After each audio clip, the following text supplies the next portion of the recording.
and this and all these things. And what happened every time? It comes back to one thing: an endless river of bloodshed. Why? We say it's because God does not allow this to be successful, because it's a blatant rebellion against God in every facet, and it can never be a true success. The true way to have peace is with the speedy and peaceful dismantlement in its entirety of the state of Israel. Now you're going to say, what does that mean? So you're going to murder the Jews. So you're saying that you should murder the Jews. I don't need to say that. That's what the Zionists like to say. When we say that we've been living, again, history attests that the Jewish people have been living in every single country. And I was there, and anybody else can pick themselves up and go to Egypt. And they have synagogues that it looks like that they've just been praying there yesterday. Big synagogues that was just like, in fact, I saw that was even built in the 1950s.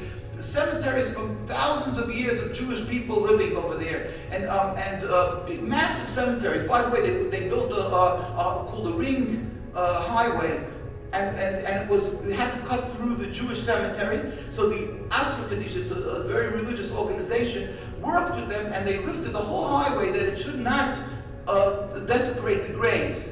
And the Zionists, by the way, they constantly uprooted graves, and we're fighting them ongoing. As we're talking now, they decide to build a hotel or anything else. They dig up graves from thousands of years of the Jewish people, not only the Palestinian people, the Jewish people. We have pictures of this, and this is ongoing with impunity for archaeological purposes. They dig up graves because they want to study the bones. They know the exact dating of these rabbis, and we have to fight them tooth and nail.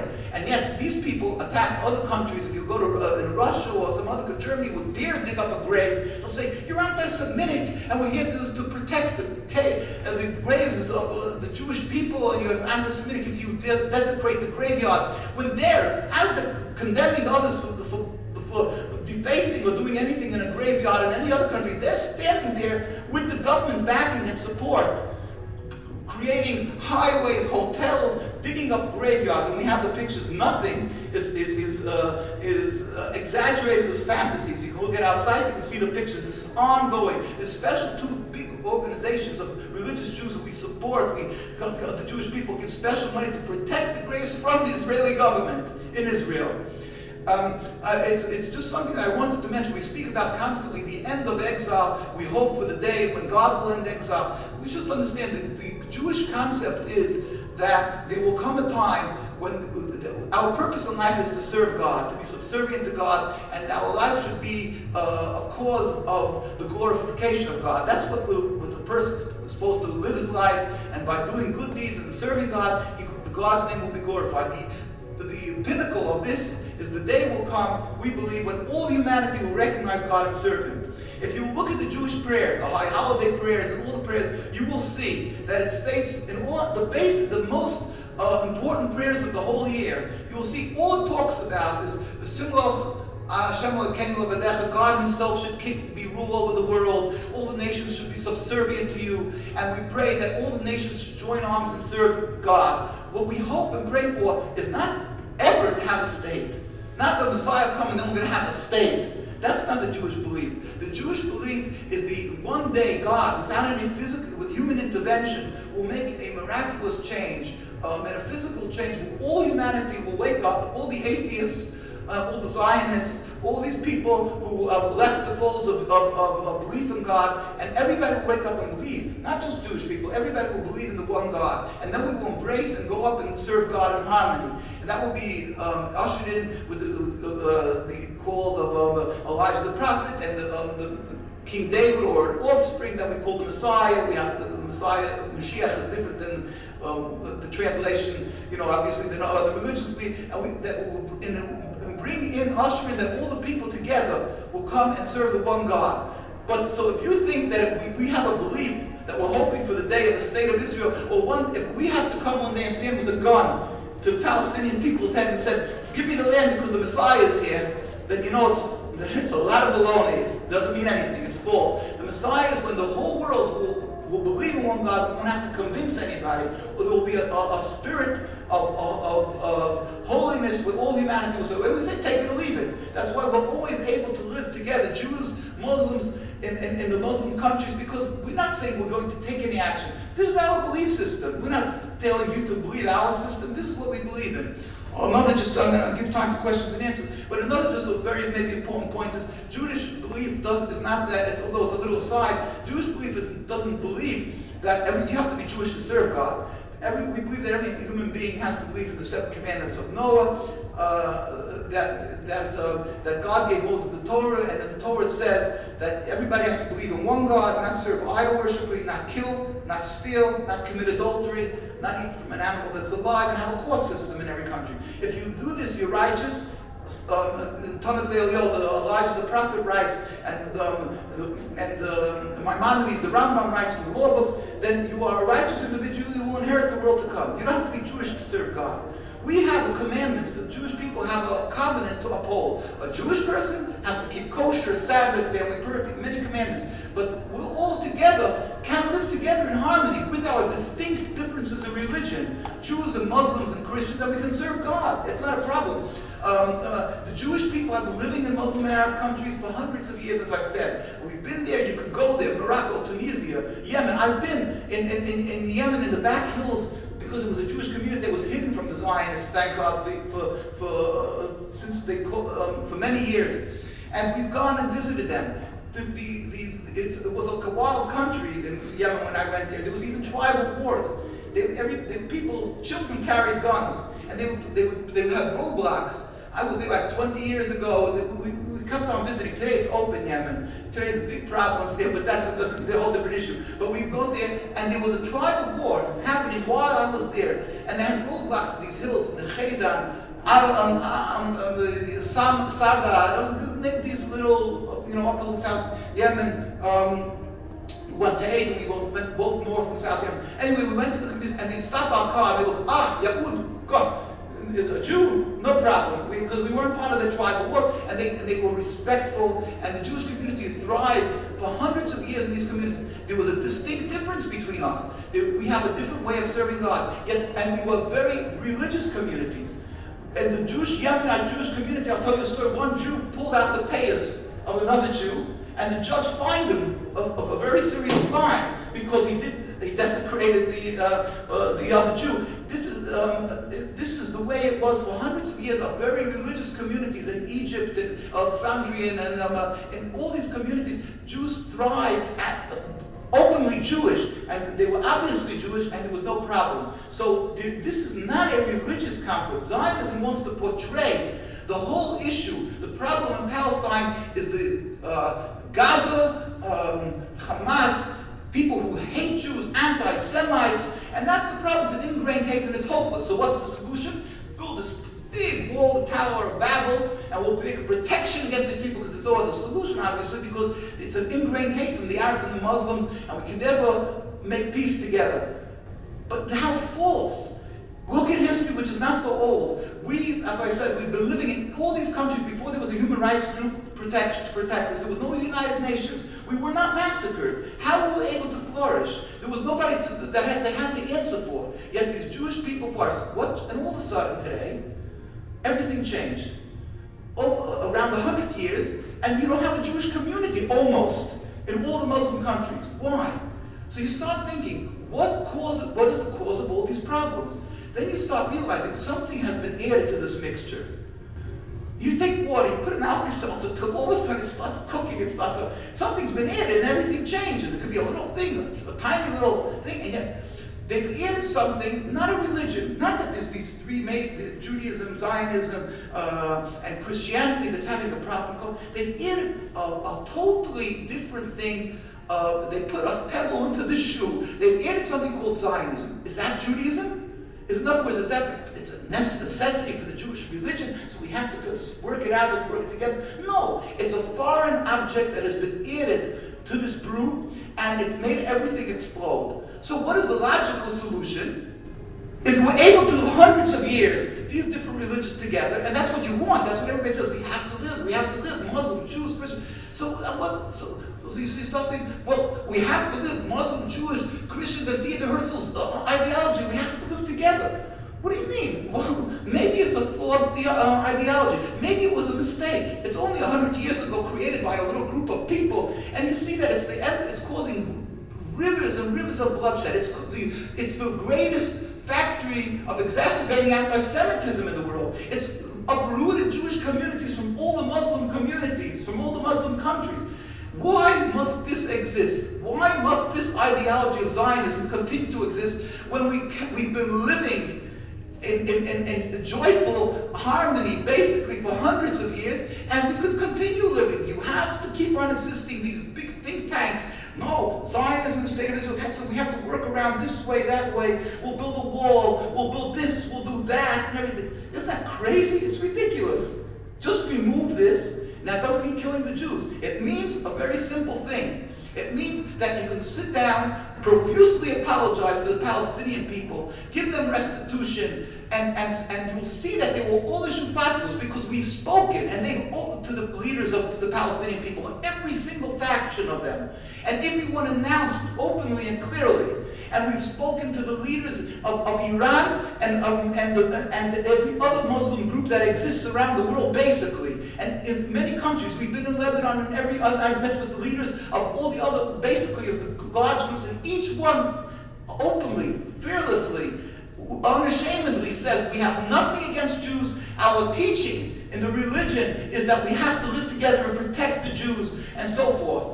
And that's a fact. I met with Sheikh Karadawi just before he went to Egypt, 2 days before he went to Egypt, and we taped him, and he spoke openly. And he said, my best friends are Jews. He said, we have nothing against Jews. It's our religion to live together with Jews. So if that's the case, then why can't you just use a system, go to the United Nations, and we'll work out, profusely apologize to Palestine. These people will issue fatwas, and people will listen because they respect and they follow leadership, and they would not destroy the Jews. We would be able to coexist. All they want is a freedom, a free Palestine entirely. Then we could coexist once again. Now, will there be some people in danger? Yes, there will be people in danger. The ones who carried out interrogations possibly will be in danger. The ones who stood at checkpoints and were totally inhumane and things like that. So it will cost billions of dollars. These people will feel uncomfortable and unsafe. So they will have to move. Instead of all Palestine and all the people in danger, the Jewish people and all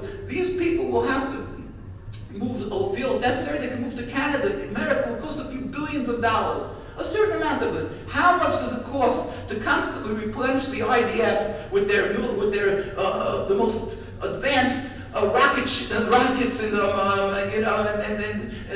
phantom fighters and walls and everything, with an endless river that has to be constantly replenished? How much would it cost to bring just this return to peace? So that's what we urge everybody. We urge everybody that to understand. And just another thing I'm finishing with this, that a Jewish religion requires us to show our gratitude for good done to us. And it starts in the Torah. It says Moses, and even before that, Moses was hidden in the water, and it says that when it came the 10 plagues, so God said he should hit the water. So Moses did not hit the water, only Aaron, because he said, how could he could hit the water when the water protected him, when there was the Pharaoh was slaughtering the Jewish males, so he was hidden in the water, and the water protected him.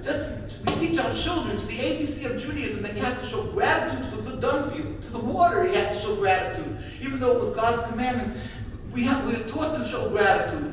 The Muslim countries were a safe haven for Jews. From the time of the Spanish Inquisition to the Second World War, when Jews escaped to Turkey and other countries, the Muslim and Arab countries were open for the Jews. They were a safe haven, gracious host, and we've been existing and flourishing in them. To turn around and now call them our enemies, the ones who want to destroy us, is not only not paying good, but it's paying bad for all the good done. It's the most vile thing. And our hearts, the Jewish people around the world in Palestine and around the world who are true to Judaism, we are frustrated, we are humiliated. Not only when we see the suffering of the Palestinian people, but that it's being done in our name, how humiliating this is, at a time when we're supposed to be showing the gratitude for the hundreds of years of the good that's been done for us, and this is what's being repaid. The people of Palestine, Rabbi Rosenberg, again, his grandparents, he has a great-grandfather, he's over 100, he has lived long many years, they've lived 8 generations in Palestine. In Jerusalem, they live door by door. We have many people who bear testimony. I know many of the people constantly talk about how They babysat each other's children. They lived door by door and lived in total harmony. This was the way they lived. And they supported and helped each other. And now to turn around and say, these are our enemies? And who's the ones who saying it? The people who turned their backs on us by Hitler, the ones who turned their backs on God and the religion and said, God is not there to protect us. God, ridiculing God, ridiculing His Torah, and who's trying to uproot the Jewish soul. They're uprooting the USSR. After its demise, the USSR, so there was millions of Jews. There were Jews for 70 years who were fearful of thinking of God. Because they were fearful, because they were sent to Siberia, they were murdered. And they were hungering for religion, but they were totally ignorant of the religion. So then they turned around after 70 years and they said, why religion? So they said, well, they have no idea what it is. But here's the Jewish state, the state of Israel. And I meet many of these people. So instead of going back to the covenant that God gave us on Mount Sinai, that is what it means to be a Jew, they said that they support the state of Israel and they go home and they're comfortable. And they're so upset with us because we oppose the state of Israel. They become totally emotional. They say, how could you stand in opposition to the state of Israel when we were in Russia? We couldn't practice Judaism. This is Judaism. They have no idea. They've sold their soul. And that's what Zionism did. The Nazis killed 6 million Jews. The Zionists have uprooted and are killing the souls of billions and generation after generation of the Jewish people. For us, it's the biggest cancer, the worst tragedy for us, because it has turned away Jews from, unknowingly from God. They don't give the Jews the opportunity to understand what's happening to them. So, looking at the Soviet Union, that it ended almost without any suffering, we want to say to people, don't get daunted, don't be frustrated. There's a great God. The Zionist state will end because it's against God, and it will end. We only pray that it should happen speedily and peacefully. The Soviet Union was powerful. The Greek Empire was powerful. The Roman Empire was powerful. It ended. So this will end. Just let us pray fervently to God that it should happen with any more suffering. It's the root cause of the bloodshed, of suffering of the Jews. Go to the graveyards of the soldiers. You see, thousands and tens of thousands of soldiers died for what? Not because of Jews. To support the existence of the state of Israel. It's an endless river that hands are tainted with the Jewish blood, obviously Palestinian blood. And so let us pray for that God should bring it speedily to an end. And let us remember that South Africa was a country that was enjoying the support and the trade of all the countries. It was in the United Nations, even though they were carrying out an apartheid. And it was blatant apartheid. And they went on its merry way. What stopped them? It was you. It was the grassroots movements of people who stood up and they said, we can't continue seeing this. Who stopped that the blacks who sat on the back of the bus 60 years ago in America, that has the Constitution and the Bill of Rights and everything, and everybody's equal, and yet, unbelievable, with these great leaders that we had, and still blacks had to sit in the back of the bus. And it went its merry way. It stopped because a lady got up there, Rosa Parks, and she stood and she said she's not going to allow it anymore. She wasn't Benjamin Franklin. She wasn't this great. She got up and she stood, but it's the grassroots. It's people who don't get intimidated and know that God is righteous and just. So we have to do. Look at that. And what happened? These people put an end to South Africa. They made the politicians uncomfortable, and South Africa was stopped. And there wasn't massacres. We have to stand up. We have to first, ultimately, because God is the one who ultimately brings the result. You can do whatever you want. It doesn't matter if it's not God's will. We have to pray to God to bring a speedy and peaceful dismantlement to the state of Israel. Every inch, not 2 states, but the end of the state of Israel in its entirety, which is a rebellion against God, speedily and peacefully. At the same time, we also require, just as God is just and righteous, that we should get up, not be intimidated, and look at the suffering. Of course, the suffering that you didn't know about is the people, the Jewish people who are under the oppression of the Zionists. But what you do know about the people of Gaza, and when you get up and the people in Palestine, and the refugee camps, Sabra Shatila, and all the others that you don't even know the names of in Iraq and all these other borders, these people don't have medical attention properly. People are constantly dying. People are emotionally being maimed for life. They're suffering and continually suffering. The world is ignoring it because of the intimidation that the fearful they'll be starting up with attacks of being anti-Semitic. Stand up for these people. You are not anti-Semitic, and be proud. And know, like what we're saying, no, that has nothing to do with anti-Semitism, and you have the backing and support of many Jewish people who understand the truth, and you're standing up for what's God's right. Stand up for these people, beg and implore the leaders, show the world that these people are suffering unjustly, and let us hope the day should come, as I say, a speedy and peaceful dismantlement. These people should be rectified. These people are suffering. At the same time, let us all pray for the day, the ultimate, what we all hope and pray for, when the whole world will recognize the one God and will serve Him in harmony soon in our days. Thank you.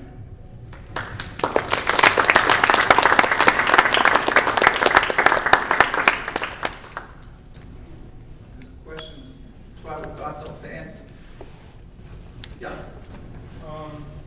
You were saying at the beginning of your speech about Hatzalah and how they originated as an anti-Israel group, and yet they have a huge presence in Israel now,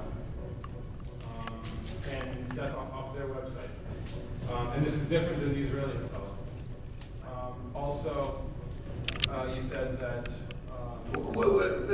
Let's tackle that. What do you mean it's different than the Israeli? Well, there's the Israeli ambulance service, and there is an Israeli Hatzalah group, which is different than the one that you were referring to. But the Hatzalah group that was started in New York currently has a huge fleet of ambulances in Israel, helping Israelis, and yet you say that they're anti-Israel. The fact is that the Hatzalah was started. I personally know the people who started it, and I lived in Williamsburg, and it was started by people who were very compassionate, knew that the Jewish people needed something to come immediately when they started this ambulatory service. And the point is, again, it just happens to be really not pertinent to the whole issue we're talking about. It's just a side issue that they're constantly doing deeds. They have different charity organizations, and there's a very whole networks. And I'm sure anybody who just knows it, a lot of times extremely impressed. The network of charities that we have. People can't pay the tuitions, and other people help them, and pay for other people's tuitions. People get married. People knocking on doors day and night. You come to our Jewish neighborhoods, 10 o'clock at night. People knocking. They don't get thrown out. They don't call the police. People knocking. We need money for this cause and for that cause. It happens to be, by the way, it's a Keren Hatzalah in Israel. I just wanted to mention there's a Keren Hatzalah. It's an organization that was created by the Satmar Rabbi of blessed memory, who was the chief rabbi of Palestine, moved out and created a whole community in America, not to be of the Zionist passion. He created a whole charity organization that serves for hundreds and hundreds of thousands of people. It's an umbrella organization. It's a fund for organizations that don't want to take any funding from the state of Israel. They don't want to be affiliated with the state of Israel. It's a special fund called Keren Hatzalah, by the way. So, but again, you see, that's why I asked, when you hear what we're speaking, that's why I asked the Jewish person, don't look for points. Maybe you'll find things that let's say, it's not 100% accurate, 100%. I'm not trying to throw anything. You can find that's what probably, you said a date that was wrong, it was off, I caught you. Don't try to catch us. We're trying to show, it happens to be true what I said. I'm just saying, look at the issue. We're trying to show you that the creation of Zionism was against the whole teaching of the Torah, our covenant with God, and that with the golden chain that we had for thousands of years since the Mount Sinai. It was against that, and it was using the Torah as a cover-up to be able to be legitimized by the Jewish world. But it's really the people underneath all of that. Look, the Hertz, all these people are really the greatest evil to Judaism. Look at the fact what they're doing, and they intimidate people anti-Semitic, that the Muslim community is anti-Semitic. Look at the facts. Stand back. Ask yourself, if you're really interested in Judaism, how come all these religious communities are so opposed to Zionism? They give their lives for their religion. Why don't they support the state of Israel, the end of exile? You listen to, I don't know, here in California, we have in New York, Zionists make this emotional advertisement. 2,000 years we've suffered in exile, and thank God finally we're returning to our land. Who was saying this? Who are the people who are making these announcements? When our communities that cry every day for the destruction of the temple, we have special prayers for the destruction of the temple, and we plead to God, have pity, have compassion. We don't pick ourselves up and create a state, because we know that's just futile. It doesn't mean anything, and it's only rebellion against God. Theodore Herzl, these guys who eat pig, who sit there and with their heads uncovered because they don't respect God, and they desecrate the Sabbath blatantly.